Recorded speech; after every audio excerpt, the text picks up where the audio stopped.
Bien. Hola hermanos, Señor les bendiga. Espero que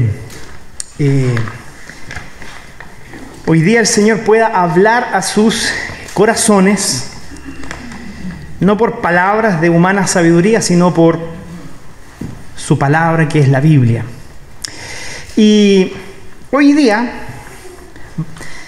vamos a continuar con nuestra serie de Nehemías y vamos a terminar el capítulo 12.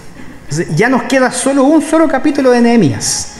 Así que esperamos que de aquí a un par de semanas más ya podamos dar por finalizado, ya terminemos el libro de Nehemías, que ha sido realmente un libro de mucha bendición para la iglesia, principalmente porque entendemos que el libro de Nehemías nos ha orientado también respecto de cuál es nuestra misión, cuál es nuestro trabajo como iglesia en nuestra ciudad y en el reino de los cielos. Y hoy día, sí, vamos a hablar de dinero. Yo sé que este es uno de sus temas favoritos. ¿Sí? Yo sé que cuando usted viene de camino a la iglesia, viene orando diciendo, ojalá el pastor hoy día hable de dinero. ¿Sí?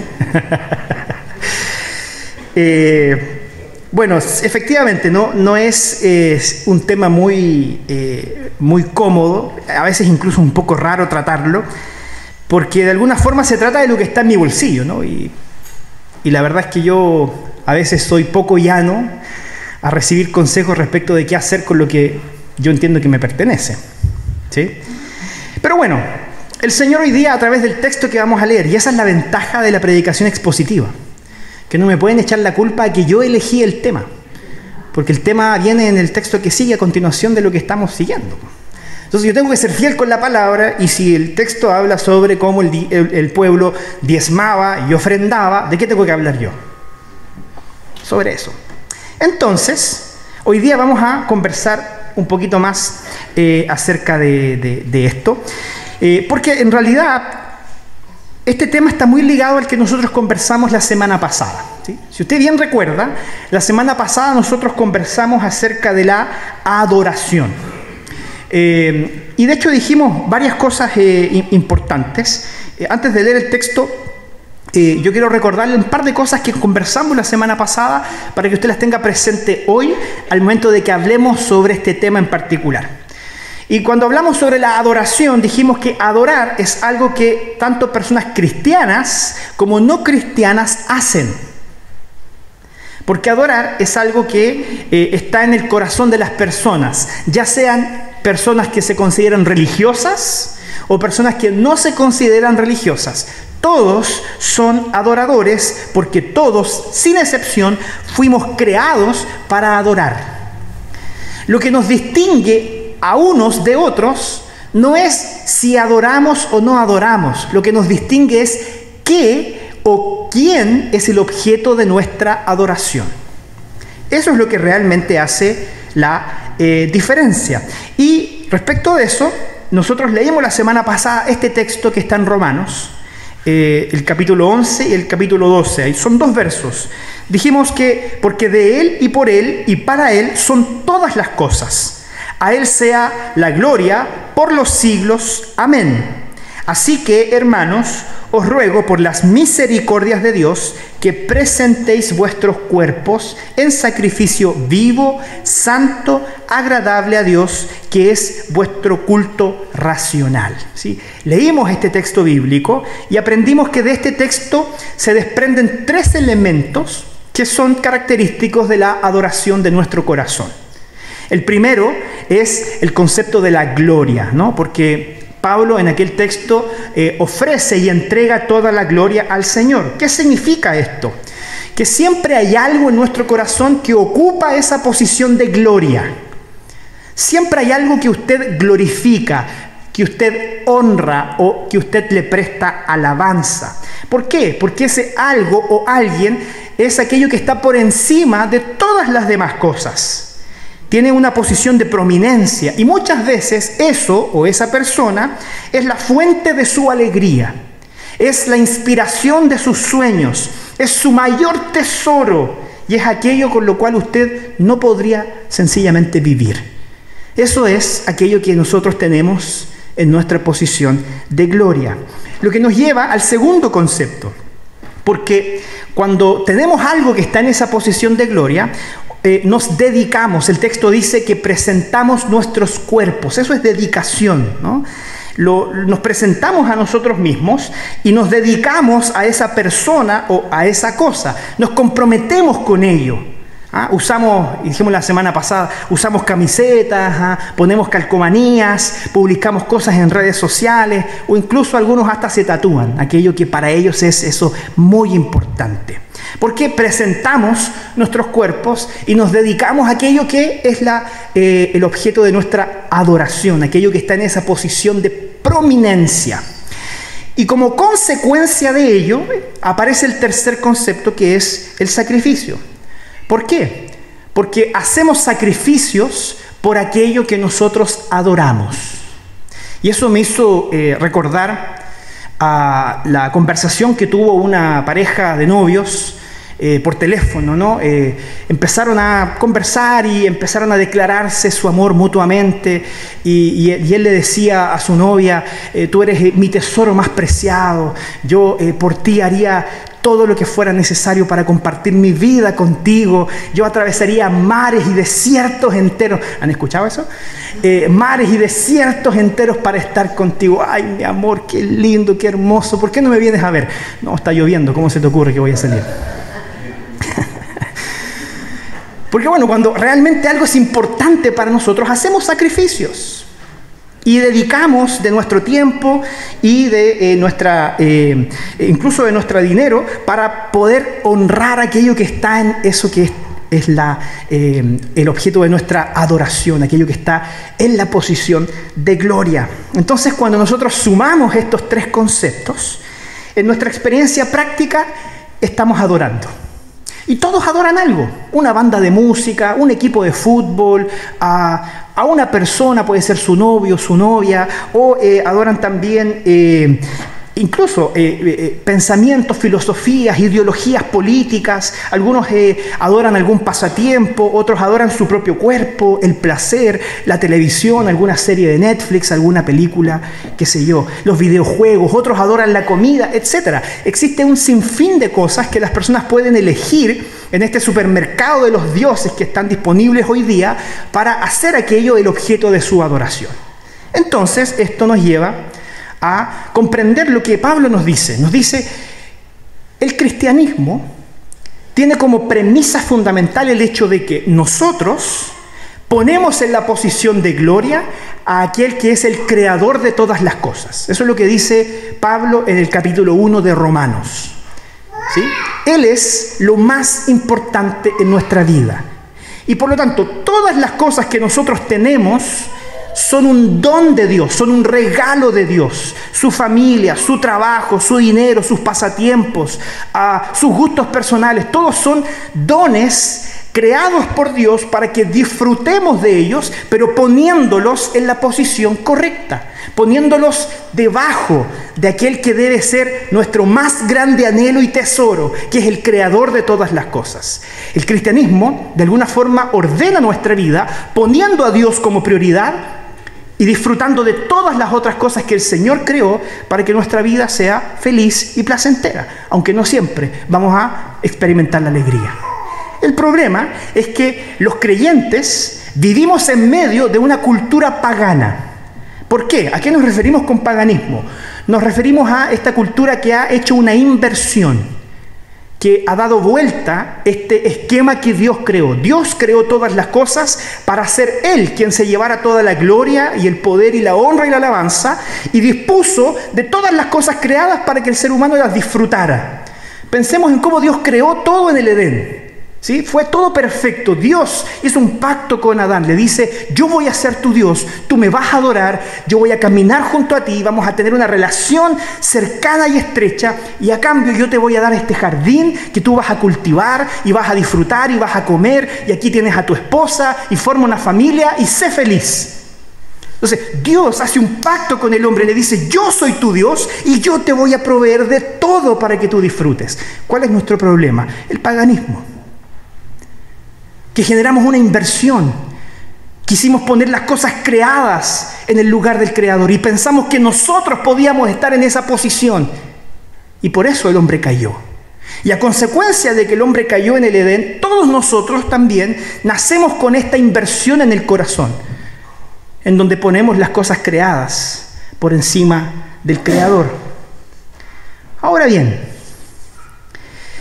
no siempre se puede saber solo con mirar a alguien si es un cristiano o un pagano. Yo desde acá no puedo empezar a mirar sus rostros y decir, este es cristiano, este es pagano. Este es cristiano. Y tampoco usted haga eso, ¿no? Tampoco empiece a mirar para el lado y decir, no, el que está sentado al lado mío es cristiano de verdad. Y este otro no sé, capaz que sea pagano. Porque es difícil, solo con la simple observación, o sea, no solo es difícil, también es inapropiado. Dios dice, no juzguen a nadie. Porque con la misma vara con la que ustedes miden a otros, ustedes serán medidos. Nuestra labor no es juzgar a nadie. Eso es responsabilidad y una única y exclusiva atribución de nuestro Dios. Él es el que pesa el corazón, no nosotros. Entonces, respecto de esto, si bien no siempre es para nosotros fácil solo con mirar a alguien, hacer esta distinción si esa persona tiene a Dios como prioridad o tiene otras cosas como prioridad, el Señor sí es aquel que conoce el corazón. Porque esto de la adoración es algo que emana del corazón. Y la pregunta que usted necesita hacerse hoy es la siguiente. Ponga atención. No me responda, por favor. Contéstela internamente. ¿Usted ha vivido su vida para la gloria de Dios? Y a consecuencia de esto está disfrutando de todos los bienes y beneficios que el Señor le ha prodigado tan abundantemente. ¿Ha usted procurado en su vida poner a Dios como su prioridad y a consecuencia de eso ordenar su vida en función de aquello que es prioritario? ¿O tal vez usted es capaz hoy día, en esta reflexión que estamos haciendo, de identificar alguna distorsión en su corazón?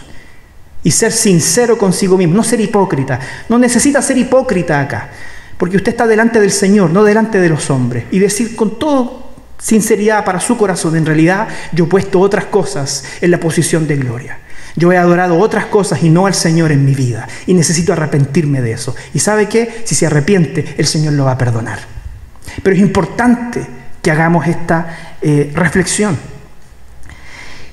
Y respecto de eso, nosotros vamos a encontrar algo que nos lleva al tema de hoy. ¿Por qué? Porque cuando vamos nosotros a Mateo 6, desde los versículos 19 al 24, usted lo puede después leer en su casa más tranquilamente, pero hay algo que dice allí Jesús que yo estoy seguro que usted recuerda. Jesús dice, donde está tu tesoro, ahí va a estar tu corazón. Donde está tu tesoro, ahí está tu corazón. Jesús dice que el dinero es un importante indicador respecto de qué o a quién tú estás adorando. Y esto encaja dentro del concepto de dedicación y sacrificio. Lo que yo adoro es aquello a lo cual le rindo mi dinero. Aquello que es más importante en mi vida es aquello en lo que yo más invierto. Porque nosotros ponemos nuestro dinero en aquello que nos importa. Porque a nadie le gusta andar por la calle regalando su dinero. Ponemos nuestro dinero en aquello que nos importa. Y Jesús dice, donde pongas tu dinero, ese será un importante indicador de qué es lo que hay en tu corazón. Porque de este texto nosotros aprendemos dos cosas. Que nuestro dinero siempre va a seguir la dirección de nuestro corazón. Donde esté puesto tu corazón, eso en último término revelará dónde están invertidas tus riquezas. Jesús está diciendo lo siguiente, que los deseos del corazón, lo que tengas en aquello que nosotros hemos llamado la posición de gloria, a ello tú le vas a asignar tu dinero. Ello se va a llevar el porcentaje más importante de tus recursos. ¿Por qué? Porque tu capacidad financiera, tus riquezas se van a asignar siempre, porque el corazón está diseñado de esa manera, a aquello que es la más alta prioridad en tu corazón. Por lo que si quieres saber qué es realmente importante para alguien, tienes que ver dónde y cómo está gastando su dinero. Y te pongo un ejemplo práctico. Yo puedo decir, y lo puedo decir públicamente y verbalizarlo, que me gusta ser papá. Me gusta ser papá. Me gusta disfrutar de esta función que el Señor me ha otorgado. Y yo puedo de alguna forma creer que lo hago bien, que estoy siendo un buen papá. Sin embargo, si mi presupuesto mensual no incluye invertir en mi relación con mi hija, si mi presupuesto mensual no incluye cuidar de ella, proveyéndole alimento, ropa, educación, diversión, entonces lo que yo estoy diciendo con mi boca está siendo traicionado por mi presupuesto. Porque yo no puedo decir que algo es importante para mí si no invierto un peso en ello. No puedo decir que mi esposa es importante si no cuido de ella y de sus necesidades financieras, económicas, sus necesidades físicas. Porque aquello que es importante es donde ponemos nuestro dinero. Así que el dinero realmente, dice Jesús, es un indicador de dónde están nuestras prioridades. Lo segundo, ahora que voy a ser papá nuevamente, ahí se va a ir casi todo mi presupuesto. Los que son papás de guaguitas saben que es así. Lo segundo, no puede usted adorar simultáneamente a Dios y al dinero. Esto también es importante. No podemos adorar estas dos cosas simultáneamente. Y es por causa de esto que Pablo dice algo muy, muy interesante que yo estoy seguro que muchos de ustedes recuerdan. Pablo dice, raíz de muchos males es el amor al dinero. Fíjense, hay que hacer esta distinción.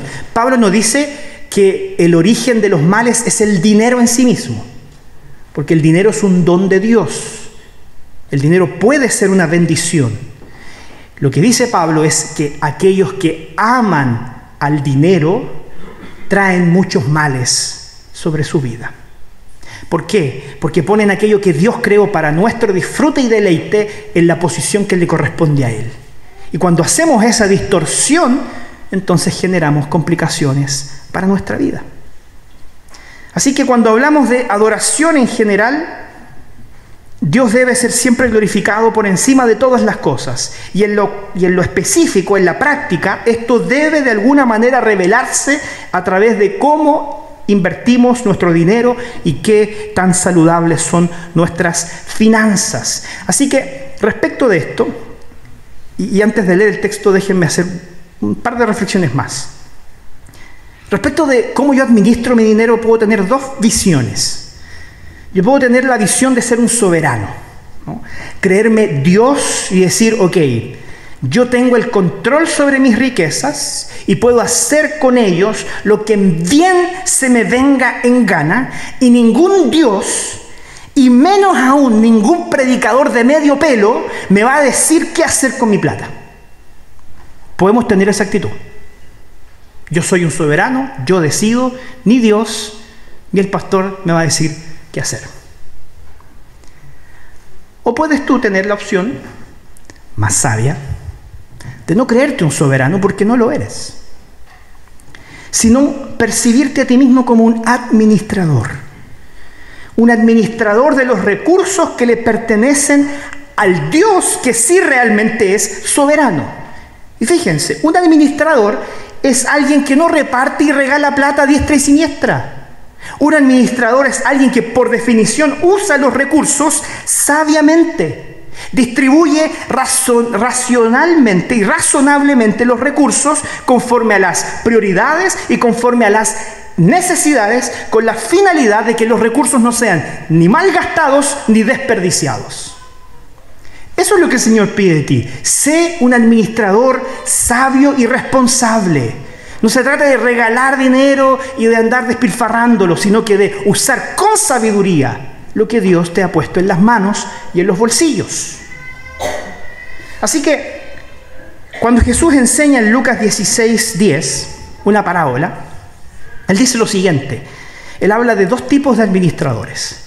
los administradores sabios y los administradores incrédulos. Los sabios son aquellos que tomaron lo que el Señor les dio, lo invirtieron, lo trabajaron y sobre eso produjeron más. Y los necios son aquellos que tomaron lo del Señor y lo malgastaron o no lo usaron sabiamente. Y el Señor expresa una frase que yo quiero que usted recuerde. Él dice: siervo diligente y fiel has sido. En lo poco fuiste fiel, sobre mucho te pondré. ¿Qué quiere decir esto? Que si Dios puede confiarte lo poco, y tú con aquello poco que el Señor te confía demuestras ser confiable, sabio, no te quepa duda alguna que el Señor podrá confiarte aún mucho más. Pero si tú incluso en lo poco demuestras ser negligente, ser una persona que despilfarra, que gasta sin sabiduría y sin entendimiento, entonces después no nos quejemos delante del Señor diciendo: ¿y por qué no me falta?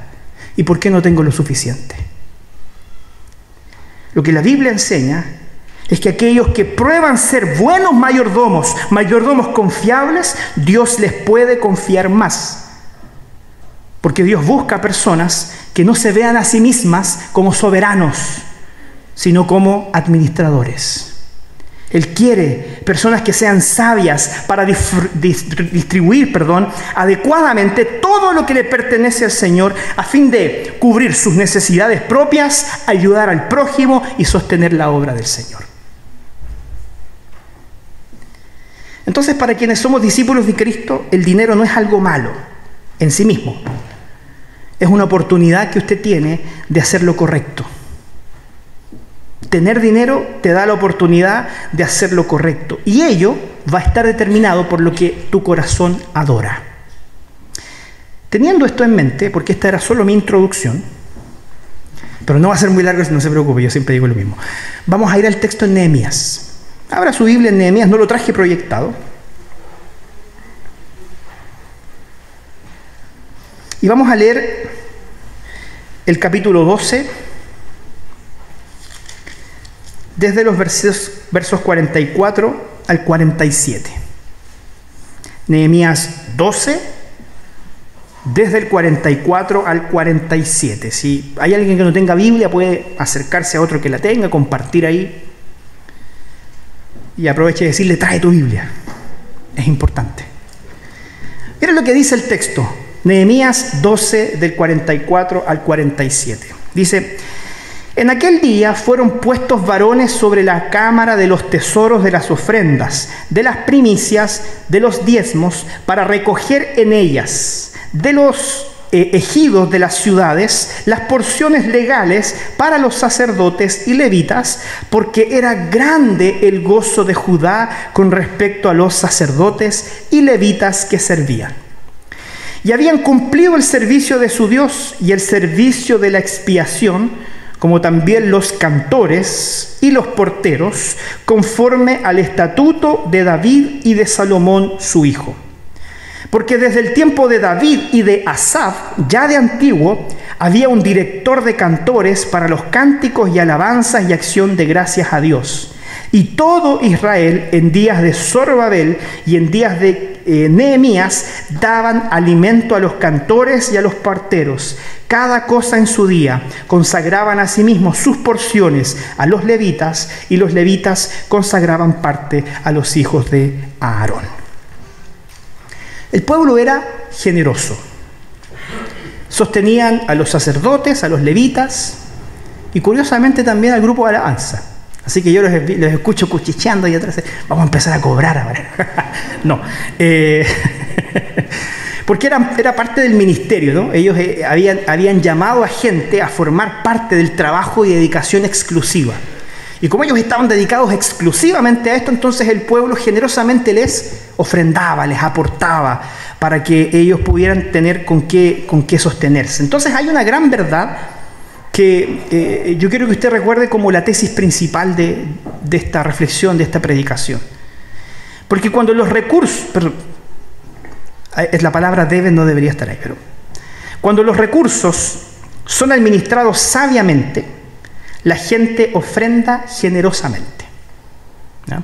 Cuando los recursos son administrados sabiamente, la gente ofrenda generosamente. Entonces quiero demostrarle esto a través de lo que el texto enseña. Porque hay dos cosas que nosotros vemos que se encuentran en esta pequeña porción del libro de Nehemías. La primera de ellas es que los recursos del pueblo de Dios en aquella época empezaron a ser administrados sabiamente, prudentemente y eficientemente. La gente ofrendaba y se distribuía para cubrir las necesidades de aquellos que ofrecían servicio al Señor y padecían necesidades.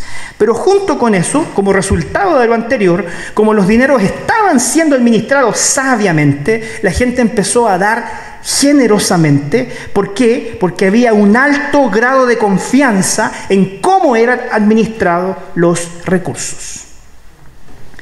Y mi punto es el siguiente. Ponga atención.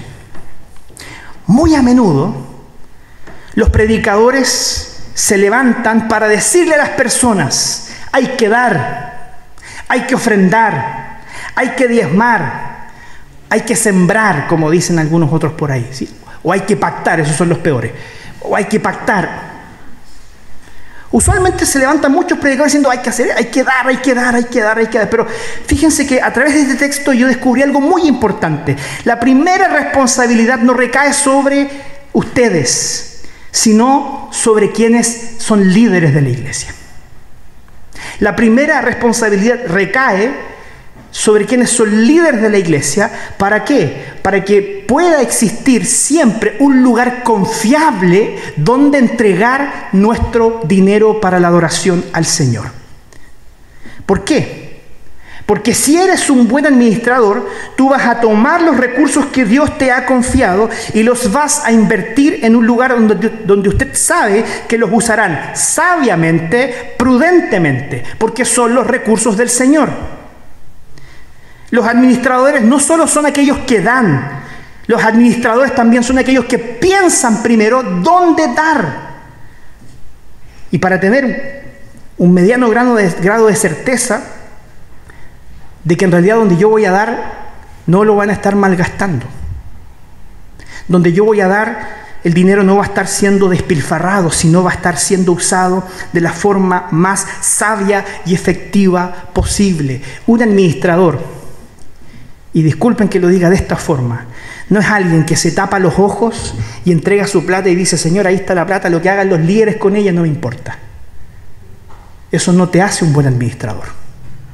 Porque tú, con esa actitud, podrías estar financiando la mentira. Con esa actitud tú podrías estar financiando el trabajo de gente que no predica el Evangelio. Y eso es muy grave, porque estamos hablando del dinero que le pertenece al Señor. Así que no cubra sus ojos y diga: no, yo entrego nomás, yo soy fiel, el Señor me mira a mí, yo soy fiel. No, no estás siendo fiel. Porque si el lugar donde estás ofrendando no es un lugar confiable, que da muestras de ser un lugar que usa los recursos sabiamente, tú estás siendo cómplice de ese pecado. Entonces hay algunas formas que yo encontré en el texto para poder discernir cuál es un lugar que es digno de confianza para diezmar y ofrendar. Su responsabilidad es dar, su responsabilidad es diezmar, pero también pensar en dónde dar. Y hay algunas cosas en el texto que a mí me invitan a establecer como principios escriturales que se aplican de forma descriptiva acá. El primero de ellos es el siguiente: donde yo doy, tengo que hacer la siguiente pregunta: ¿es aquel un lugar con enseñanza bíblicamente fiel? Donde yo estoy sustentando la obra del Señor, ¿es un lugar en donde la enseñanza bíblica es fiel? Porque lo primero es que si Dios le ha confiado recursos a sus mayordomos, no vaya a ser, como ya lo dije anteriormente, que por cerrar los ojos y cumplir con nuestra responsabilidad de dar delante del Señor, estemos financiando trabajos o ministerios o incluso personas que contradicen con su vida y sus palabras lo que Dios estableció en su palabra. Y hay que ser muy cuidadosos con eso. No uses el dinero de Dios para financiar la mentira. No lo uses, porque estás siendo cómplice del pecado de otras personas. Si alguien no está siguiendo las enseñanzas bíblicas, como mayordomo, tu obligación es decir, yo no puedo seguir ofrendando y diezmando aquí. Y fíjense lo que dice el texto. Que el pueblo había cumplido el servicio a su Dios y el servicio de la expiación, los cantores, los porteros. Y esta frase fue la que me llamó la atención y que me hizo pensar en este principio. Conforme al estatuto de David y de Salomón su hijo. Los líderes, los sacerdotes, los levitas, los cantores, ellos eran financiados por el pueblo, porque era lo que la Biblia establecía como palabra. David y Salomón, usted muy bien los conoce, son dos reyes de Israel que escribieron muchas cosas en la Biblia, y muchas de sus palabras son consideradas para nosotros hoy día palabra de Dios. Entonces ellos ofrendaban conforme a la ley que había sido establecida para ellos. Y la ley por excelencia, aquella que está por encima de todas las cosas, es la ley de nuestro Dios. Por lo tanto, ellos con alegría ofrendaban conforme a la ley del Señor. Porque la ley de Dios era enseñada, porque la ley de Dios era practicada, porque la ley de Dios era respetada. Y ese lugar era un lugar confiable para ofrendar y dar, porque era un lugar que obedecía al Señor. Usted nunca se conforme con menos que eso. Porque no solo debemos ofrendar y dar en un lugar que dé muestras de una enseñanza fiel. También, y aquí yo me voy a casar solo con esto, es aquel lugar, un lugar liderado por personas calificadas y competentes. ¿Está siendo liderado ese lugar por personas calificadas y competentes? Miren lo que dice el verso 44. En aquel día fueron puestos varones sobre la cámara de los tesoros. ¿Sí? Había gente responsable de las ofrendas, de las primicias, de los diezmos, para recoger en ellas de los ejidos de las ciudades las porciones legales para los sacerdotes y levitas. Esto es lo que está pasando. Nombraron gente que era de alguna forma experimentada en finanzas y le dijeron, ustedes van a tener que distribuir y repartir el dinero que llegue. ¿Cómo? No lo pueden hacer conforme a su propio criterio. El pueblo de Israel tenía un presupuesto. ¿Dónde estaba ese presupuesto? Bueno, dice, las porciones legales estaban establecidas, estaban escritas, la forma en que debía ser invertido y gastada las ofrendas que llegaban. En los sacerdotes, en los levitas, en los cantores, en los porteros. Y eso, fíjense, producía grande gozo en Judá con respecto a las personas que servían. Porque ellos tenían en alta estima el trabajo de sus líderes, porque sus líderes eran personas que les daban muestras de confianza, siendo gente competente y calificada. Si nosotros vamos al libro de los Números, había una serie de características que debían cumplir los sacerdotes y los levitas para cumplir esa función. No solo debían ser de la tribu de Leví, no solo debían ser descendientes de Aarón. La gente que trabajaba como líderes en la iglesia debía dar pruebas de tener un carácter intachable, de tener una vida de santidad delante de Jehová. No ponían a cualquier, disculpe la expresión, no ponían a cualquier pelagato a trabajar ahí para el reino de los cielos. Era gente calificada, era gente competente, elegida entre el pueblo para administrar lo que le pertenece al Señor. Entonces, esto es otra forma de decir que estamos haciendo las cosas bíblicamente, al invertir en lugares en donde las personas den muestras de ser competentes y calificadas. Y fíjense que eso no solo aplica para el Antiguo Testamento. No sé si ustedes se acuerdan la historia en donde Moisés estaba trabajando de la mañana hasta la noche, juzgando al pueblo, gobernando, dirimiendo cosas. Llega su suegro, que su suegro no era ni judío, y le dice, ¿qué estás haciendo? Si tú haces esto vas a desfallecer, ¿ah? Vas a dejar viuda a mi hija, así que para de hacer eso. Lo que tienes que hacer es buscar gente que te ayude, pero no cualquier gente. Gente calificada, que tenga ciertas características. A ellos tú ponlos a cargo del pueblo para que administren, para que juzguen, para que gobiernen. Y después nosotros vamos al Nuevo Testamento y vemos que esta misma calificación se repite cuando en Timoteo y en Tito Pablo le recomienda a estos dos jóvenes pastores cómo deben ellos elegir a sus líderes. Y lo establece claramente, cómo elegir presbíteros, cómo elegir diáconos, qué características deben tener cada uno de ellos.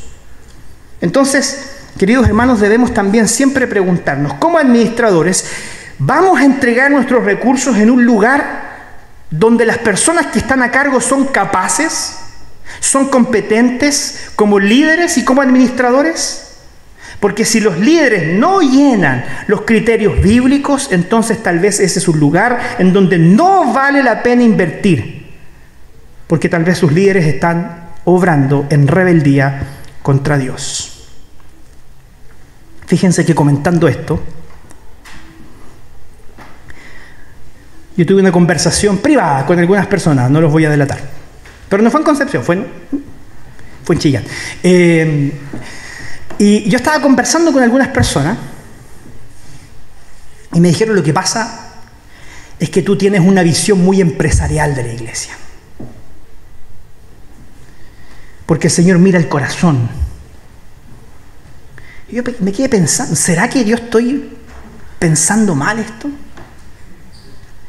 Y me quedo dando vueltas y empecé a reflexionar y yo dije, tienen toda la razón. La iglesia no debería administrarse conforme a los estándares de una empresa. Tenemos que hacerlo mucho mejor que eso. Mucho mejor que una empresa. ¿Sabe por qué? Porque en lo que nosotros hacemos aquí, el nombre de Dios está puesto sobre la mesa. El dinero que nosotros administramos es el dinero que le pertenece al Señor. Por lo tanto, yo estoy convencido que nuestros estándares deberían ser muy superiores a los de una empresa. ¿No le parece? Porque estamos administrando lo que le pertenece al Señor. Hay una tercera pregunta para acercarnos al final. ¿Es un lugar este donde se organizan sus finanzas para distribuir sabiamente? La primera pregunta es una pregunta teológica, ¿no? ¿Están enseñando la Biblia en ese lugar donde yo voy a ofrendar? La segunda pregunta es una pregunta que se enfoca en el liderazgo, en las personas, ¿sí? ¿Están las personas calificadas y son competentes para llevar a cabo esta labor? Y la tercera pregunta se enfoca en los procesos. En los procesos. ¿Existen procesos que aseguren que el dinero está siendo usado de la manera más efectiva posible y que no estamos desperdiciando nuestro dinero? Entonces aquí, permítame hacerle un muy breve resumen de cómo suceden las cosas acá.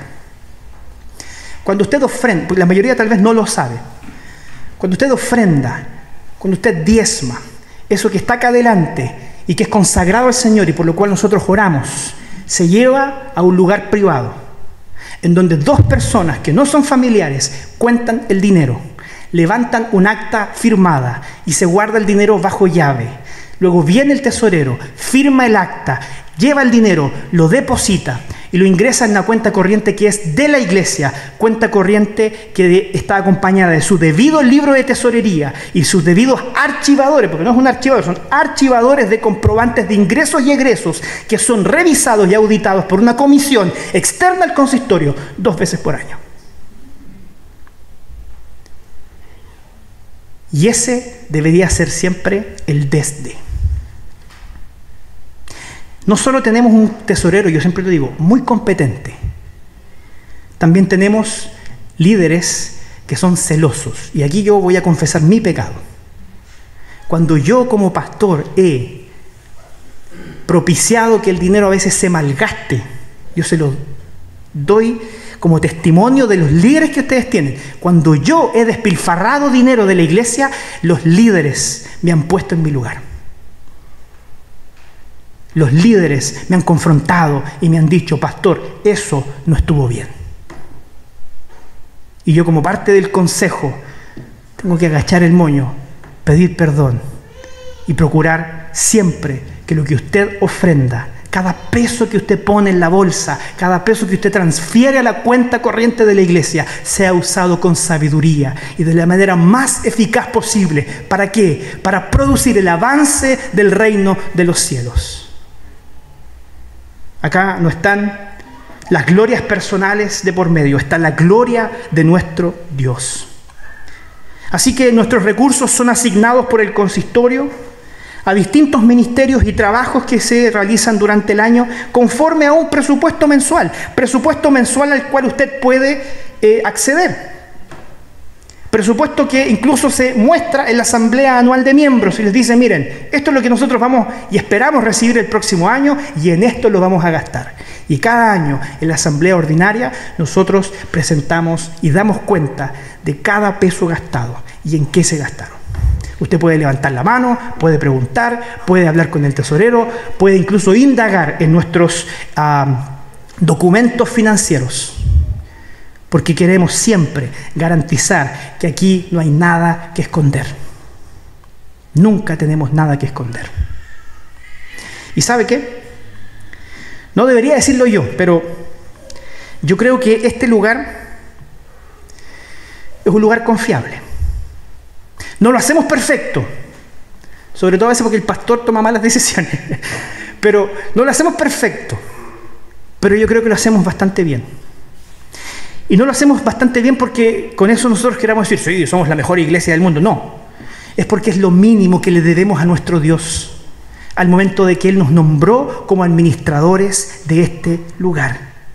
Y por lo tanto, así como nosotros queremos ser un lugar confiable para que usted invierta el dinero que le pertenece al Señor y que sale de sus bolsillos en el reino de los cielos, es también en ese mismo espíritu que le pedimos a usted que sea fiel al Señor, que ofrende y que diezme lo que el Señor pone en su corazón y establece en su palabra para que sea su nombre glorificado por encima de todas las cosas.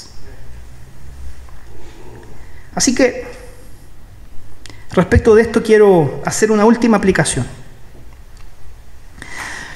Porque finalmente, queridos hermanos, llegamos a la conclusión de que todos nosotros hemos sido convocados a formar parte de una familia. Y esto lo hemos dicho varias veces y lo vamos a volver a repetir. Si usted es alguien nuevo, si usted es una visita, si usted es una persona adherente, que no tiene aún un compromiso con la iglesia, no se sienta obligado por nosotros a darnos su dinero. No nos interesa su dinero. Como iglesia no perseguimos el dinero de las personas. Si usted no es miembro de la iglesia, ni se moleste en ofrendar. No necesitamos ni queremos su dinero. Esto es un compromiso que hemos asumido los miembros de esta iglesia, que hemos llegado a la convicción por medio de la fe en Cristo Jesús, que podemos invertir nuestro dinero para la gloria de Dios en este lugar. ¿Sabe para qué? Para que otras personas, así como nosotros, conozcan del Evangelio de Cristo Jesús. ¿Sabe por qué usted tiene que ser sabio al momento de ofrendar y diezmar? Porque a través de eso usted también está financiando el trabajo a través del cual muchas personas conocerán el Evangelio. Y así como nosotros fuimos alcanzados por Cristo Jesús, podemos ofrecerle la oportunidad a otras personas de oír el mensaje del Evangelio, de venir a formar parte de nuestra familia en la fe y llamarnos hermanos. ¿Para qué? Para que todo lo invertido en el reino de los cielos produzca como fruto la mayor gloria de Dios. Y cuando el Señor nos llame a su presencia y estemos delante de su rostro, no vamos a ni necesitar dinero, porque el Señor suplirá todas nuestras necesidades y todo estará cubierto por nuestro Dios, que nos ama, tanto en la gloria como en este lugar. No le quepa duda alguna que en la pobreza o en la riqueza el Señor es fiel. Amén. Busque al Señor, entregue su vida a Cristo, y el Señor va a ordenar su corazón. Le dejo 3 cosas para pensar y practicar. ¿Usted aprecia tener líderes calificados y competentes? Demos gracias a Dios por tener líderes calificados, competentes, piadosos, eficientes. Y yo doy testimonio de mis hermanos presbíteros, de mis hermanos diáconos, que actúan siempre con temor del Señor. No lo hacemos perfecto, pero yo agradezco al Señor por trabajar con hombres que aman y temen al Señor. Segundo, te ves a ti mismo como un administrador que tiene la responsabilidad de apoyar el ministerio de nuestra iglesia. Si hemos probado ser confiables, entonces yo también les pido a usted que sea un administrador confiable, que sea sabio, que ofrende con alegría, con seguridad, para la gloria de Dios. Y por último, ¿das tus primicias a Dios? ¿Qué significa dar la primicia? Es dar lo primero, es dar lo mejor. No es dar lo que me sobra, no es dar lo que me alcanzó, es poner a Jesús en nuestra mente y agradecer sinceramente por su sacrificio por nosotros. ¿Sabe por qué? Porque Jesús es principalmente aquel que nos ha dado ejemplos sobre esto. Jesús, cuando se manifestó en medio nuestro, Él se manifestó como alguien que da. Jesús siempre dio, Él entregó abundantemente. Y Él puso un estándar para nosotros. Y sé que esto es simple, pero seré honesto contigo. Ha sido absolutamente emocionante para mí durante la semana pensar en esta idea. Jesús es alguien que siempre dio. Tu Salvador es alguien que siempre fue generoso, que abrió sus manos para alimentar al hambriento, para cuidar del huérfano, para ayudar a la viuda, para sustentar el trabajo. Nosotros vemos a Jesús, miramos su rostro y podemos decir, yo pequé contra el Señor, estoy en deuda con Dios. Y el mismo Señor Jesucristo traspasó los cielos para pagar mi deuda. Jesús es un Dios que da mucho más de lo que pide. Y eso a mí me emociona profundamente, porque no tengo un Dios al cual yo tengo que pagarle por sus bendiciones. No tengo un Dios por el cual yo tengo que pagarle por la salvación. Yo tengo un Dios que da abundantemente, da sin medida, derrama su gracia sobre nosotros. Y mi corazón no puede estar más emocionado por ese acto de amor tan sublime, considerando que tal vez una de las formas en las que yo puedo tener gratitud por el Señor, por tantas dones y alegrías concedidas, es mediante el aporte que Él demanda en su palabra para sostener su reino. Así que yo le invito a que seamos administradores fieles, que pongamos nuestros ojos en Cristo como nuestro modelo. Él es un Dios que da, y así como Dios se dio a sí mismo, también nosotros démonos a nosotros mismos para la gloria de Dios. ¿Qué le parece? Vamos a orar, ¿no? Inclinen su rostro y oramos al Señor. Padre, perdónanos si no hemos sido fieles contigo, Señor. Perdónanos si no hemos estado a la altura de las circunstancias.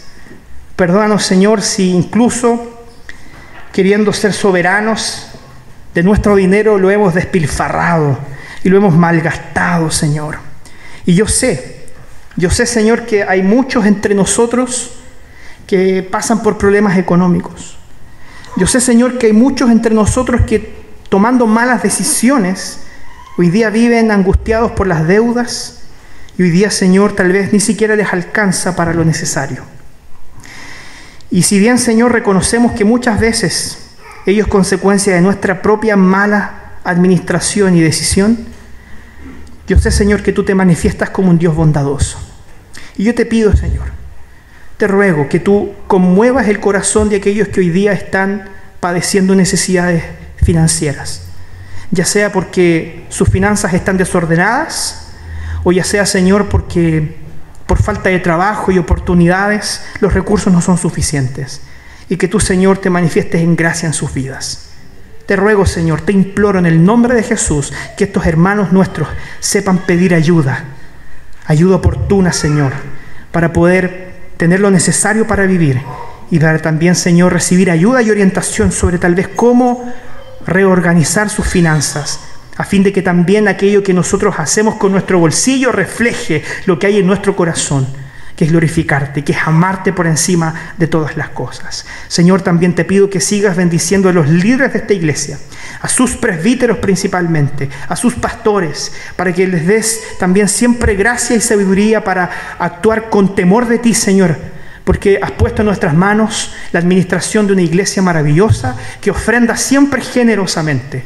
Ayúdanos, Señor, a ser fieles, a no malgastar ni despilfarrar el dinero, sino que, Señor, usarlo sabiamente para que tu nombre sea glorificado y para que muchos, Señor, mediante la obra de nuestras manos, conozcan del Evangelio, para que familias sean restauradas, Señor. Padre bendito, también te rogamos por último, que tú nos hagas siempre ser buenos administradores en lo poco o en lo mucho que nos des, Señor. Tú a todos nos has dado en distintas proporciones, Señor, conforme es tu propósito para nosotros. Y si bien, Señor, sabemos que el objetivo de nuestra vida no es la riqueza, ni el poder, ni la fama, ni el éxito, queremos, Señor, que tú prosperes y bendigas la obra de nuestras manos, para que podamos siempre tener lo suficiente para cubrir nuestras necesidades, pero también, Señor, para ayudar al prójimo, para que el que le hace falta pueda siempre recibir una mano de ayuda de parte nuestra. Y también, Señor, para comprometernos fielmente, celosamente, generosamente y regularmente con el sostenimiento de tu obra, Señor. Ayúdanos en esta labor y bendícenos, te lo ruego, en el nombre glorioso de Cristo Jesús. Amén. Amén.